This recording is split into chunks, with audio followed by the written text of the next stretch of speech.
समय हो गया है। अब बोलिए हनुमान जी महाराज की। आइए अब हम लोग कथा में प्रवेश करते हैं। सर्वप्रथम आपसे निवेदन कर दूं, हम लोग आप लोग जो कथा श्रवण कर रहे हैं ये रामचरितमानस, आप लोगों की यही जानना है। आप लोग कथा तो सब जानते ही हैं, रामायण की कथा सब लोग जानते हैं, लेकिन यह कथा समझने की भी है। जानते सब हैं लेकिन समझते नहीं है हम लोग। बस आपसे इतना ही निवेदन 9 दिन तक होगा, आप रामचरितमानस समझें। कथा तो वही है, हमारे पिता बाबा कहते थे ना, एक राम एक रावण ना, एक क्षत्रिय बामन ना। तो रामायण की कथा हो गई, इसलिए जो है यह रामायण हमको समझना है। देखो सज्जनों, एक निवेदन करूं, हमारे देश में हमारे भारत के संत महात्माओं ने 100 करोड़ रामायण बनाई। कितने? 100 बोल दिया करो, बोलने में यहाँ निश्चित है, बोलना तो है आपको। तो 100 करोड़ रामायण बनाई, सबका नाम है रामायण। अच्छा, उसके बाद में आप भगवान विराजे, बैठ जाइए। उसके बाद में गोस्वामी जी महाराज की है ये रामायण, लेकिन इसका नाम रामायण नहीं है, इसका नाम रामायण नहीं है, इसका नाम है रामचरितमानस।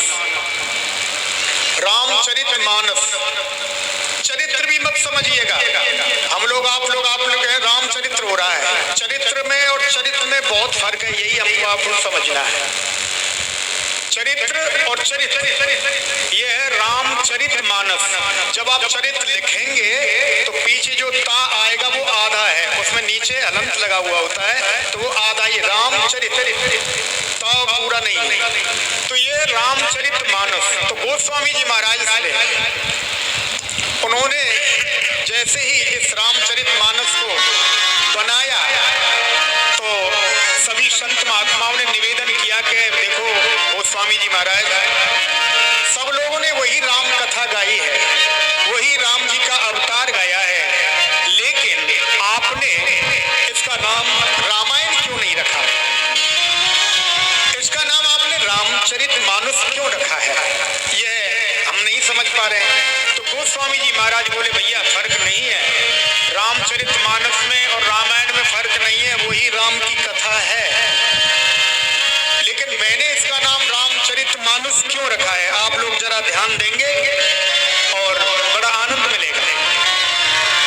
अन्य तो है रामायण, रामायण जैसे कि श्रीमद् भागवत महापुराण की कथा सुनते हो, इसमें और भागवत में कोई फर्क नहीं है, ये भी समझ लीजिएगा, केवल पात्रों का फर्क है।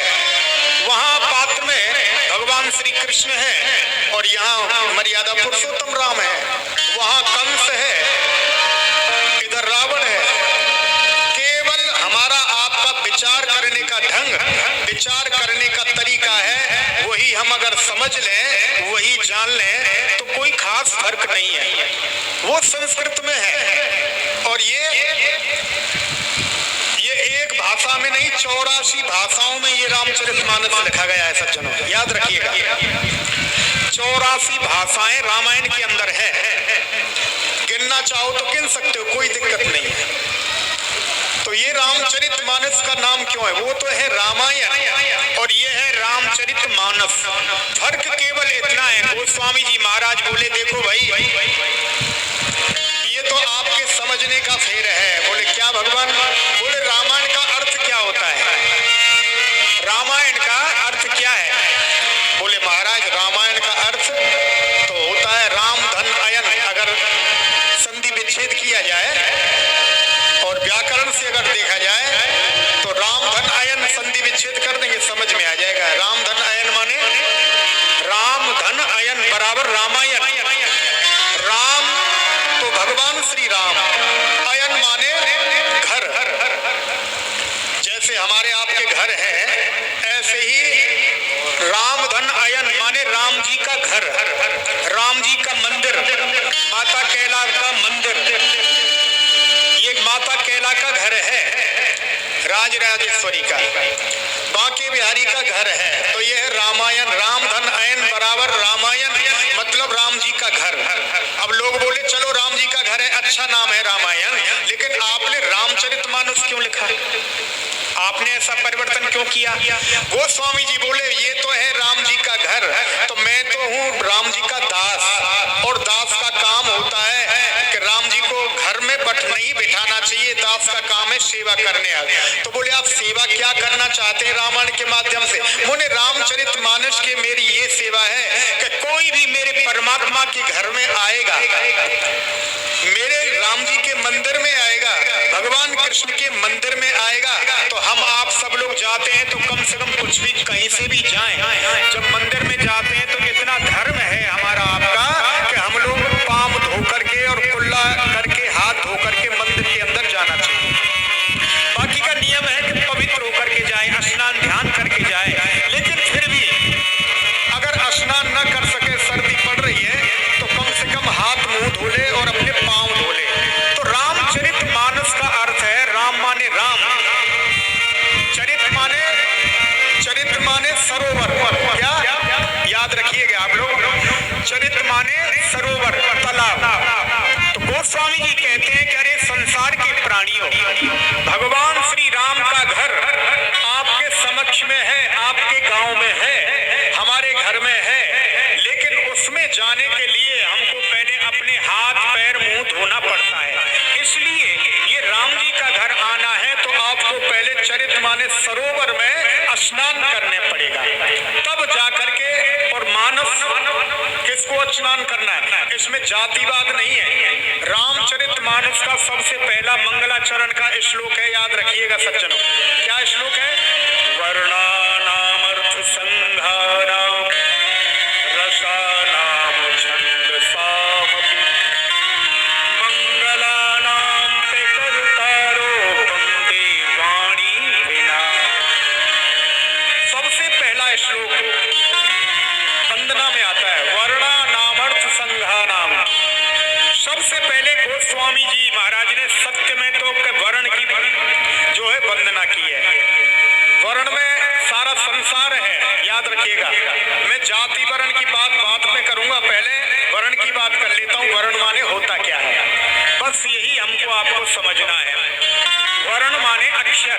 हम लोग जब पढ़ते हैं स्कूल में तो वर्णमाला सीखते हैं ना, तो गोस्वामी जी महाराज ने सबसे पहले अक्षरों की वंदना की है, शब्द की वंदना नहीं है, क्योंकि जब अक्षर नहीं होंगे तो शब्द बनेगा कैसे? इसलिए सबसे पहले वर्णानामर्थ संघानाम, सबसे पहले वर्णों की वंदना की है। वर्ण माने शब्दों की, अक्षरों की वंदना की है। जब अक्षरों की हम लोग वंदना करेंगे तो उसके बाद में क्या बनेगा? शब्द। वर्णानामर्थ संघानाम रसानाम छंदसामपि मंगलानाम च कर्तारो वंदे वाणी विनायक। फिर शब्दों की वंदना की है। अच्छा, लोगों ने कहा कि हे गोस्वामी जी, आप वंदना कर रहे हैं, वर्णों की वंदना हो गई, शब्दों की वंदना हो गई, अक्षरों की वंदना हो गई, लेकिन एक बात बतावें, शब्द अक्षर इसकी वंदना करने से क्या हमारी वाणी, हमारा मुंह आपका पवित्र हो जाएगा? बोले नहीं होगा। बोले क्या करना पड़ेगा? वंदे वाणी विनायक। फिर हमारी वाणी जो हम आप बोल रहे हैं, बस इसकी वाणी की वंदना की है। महाराज वाणी कैसे शुद्ध निकलेगी? कुछ लोग होते हैं बराबर गाली पर गाली देते रहते हैं, उनसे राम राम कहो, राम राम कहने में भी ऐसा लगेगा माने लाठीदार चला रहे हैं। तो इसका तो बोले इसके लिए वंदे वाणी विनायक। वाणी है सरस्वती जी, सरस्वती जी की वंदना की। फिर गणेश जी की वंदना की। बोले गणेश जी की वंदना पहले की जाती है सबसे पहले, लेकिन आपने पहले सरस्वती की वंदना की है। बस ये आपको हमको खोज करना है केवल। बोले इसलिए की है, गणेश जी महाराज प्रथम पूजिए नाम प्रभाऊ, सबसे पहले गणेश जी को पूजना चाहिए। लेकिन मैंने सरस्वती की वंदना इसलिए की है कि गणेश जी को भी अगर हम पूजेंगे, मुंह के माध्यम से स्तुति वंदना करेंगे, तो उसके लिए हमको पहले जो है सरस्वती की बोली की आवश्यकता होगी, और बोली साक्षात सरस्वती देवी है। बोलिए श्री गणेश